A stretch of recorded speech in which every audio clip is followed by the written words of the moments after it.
தமிழகத்திற்கு புதிதாக 3 Amrit Bharat express. Tambaram Kovai Nagercoil root இன்னும் 4 நாட்கள் தான். இந்திய ரயில்வே நிர்வாகம் கடந்த 2023 முதல் அம்ரித் பாரத் எக்ஸ்பிரஸ் சேவையை அறிமுகம் செய்தது. வந்தே பாரத் ரயில் இருப்பது போன்ற நவீன சேவைகள் இதில் இடம்பெற்றுள்ளன. ஆனால் ஏசி வசதி கிடையாது. வந்தே பாரத் ரயிலில் டிக்கெட் கட்டணம் அதிகம். குறைந்தபட்சம் ஏசி சேர் காரில் பயணித்தால் கூட 1000 ரூபாய்க்கு மேல் வரும். ஆனால் அம்ரித் பாரத் அப்படி இல்லை. சாமானியர்களுக்கும் கட்டுப்படியாக கூடிய விலையில் இருக்கும். எனவே ஏர்லைன் வந்தே பாரத் எக்ஸ்பிரஸ் என்று புகழாரம் சூட்டப்படுகிறது. இது புஷ்புல் முறையில் இருபுறமும் என்ஜின்களை கொண்டிருக்கிறது. எனவே விரைவாக உச்ச வேகத்தை அடைந்துவிடும். அதிகபட்சமாக மணிக்கு 130 கிலோமீட்டர் வேகம் இந்த ரயில்கள் பயணிக்கக்கூடும். கடந்த ஜனவரி 23ஆம் தேதி வரை எடுத்துக்கொண்டால் 27 வழித்தடங்களில் அம்ரித் பாரத் எக்ஸ்பிரஸ் ரயில்கள் அறிமுகம் செய்யப்பட்டுள்ளன. இதில் தமிழகத்திற்கு மட்டும் 6 ரயில்கள் அடங்கும். இந்த எண்ணிக்கையானது மேலும் அதிகரிக்க உள்ளது. வரும் மார்ச் 1ஆம் தேதி முதல் மதுரைக்கு வரும் பிரதமர் மோடி புதிதாக 3 அம்ரித் பாரத் எக்ஸ்பிரஸ் ரயில்களை கொடியசைத்து தொடங்கி வைக்கிறார்.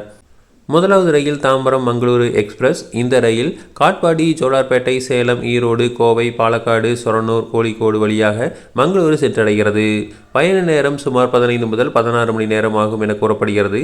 கட்டணத்தை பொறுத்தவரை ஸ்லீப்பர் கிளாஸில் 450 ரூபாய் முதல் 520 ரூபாய் வரையும், ஜெனரல் செகண்ட் கிளாஸில் 190 முதல் 240 வரையும் இருக்கக்கூடும். அடுத்ததாக கோவை தன்பாத் ரயில். இந்த ரயிலானது திருப்பூர், ஈரோடு, ஜோலார்பேட்டை, பெரம்பூர், விஜயவாடா, விசாகப்பட்டினம், புவனேஸ்வர், டாடா நகர் வழியாக தன்பாத் செல்கிறது. பயணம் 38 முதல் 42 மணி நேரம் வரை ஆகும் என தெரிகிறது. டிக்கெட் கட்டணத்தை பொறுத்தவரை ஸ்லீப்பர் கிளாஸில் 900 முதல் 1050 ரூபாய் வரையும், ஜெனரல் செகண்ட் கிளாஸில் 480 முதல் 550 வரையும் நிர்ணயிக்க வாய்ப்புள்ளது. அடுத்ததாக நாகர்கோவில் சர்லாபள்ளி எக்ஸ்பிரஸ். இது திருநெல்வேலி, மதுரை, திண்டுக்கல், திருச்சி, விழுப்புரம், பெரம்பூர், ரேணிகுண்டா, குண்டூர் வழியாக சர்லாபள்ளி சென்றடையும். பயணம் சுமார் 18 முதல் 20 மணி நேரம் ஆகும்.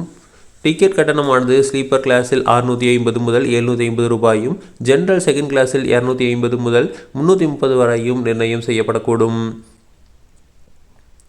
இது தவிர ராமேஸ்வரம் மங்களூரு எக்ஸ்பிரஸ் ரயில் சேவையும் தொடங்கி வைக்கவுள்ளதாக தகவல்கள் வெளியாகியுள்ளது.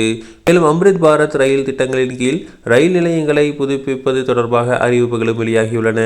அதன்படி மொரப்பூர், பொம்மிடி, பொள்ளாச்சி, காரைக்குடி, ஸ்ரீவில்லிபுத்தூர், சோழவந்தான், திருவாரூர், மானப்பாறை ஆகிய ரயில் நிலையங்கள் புதுப்பிக்கும் பணிகள் விறுவிறுவென நடந்து வருகின்றது. இவற்றையும் பிரதமர் மோடி வரும் மார்ச் 1ஆம் தேதி திறந்து வைப்பார் என தெரிகிறது.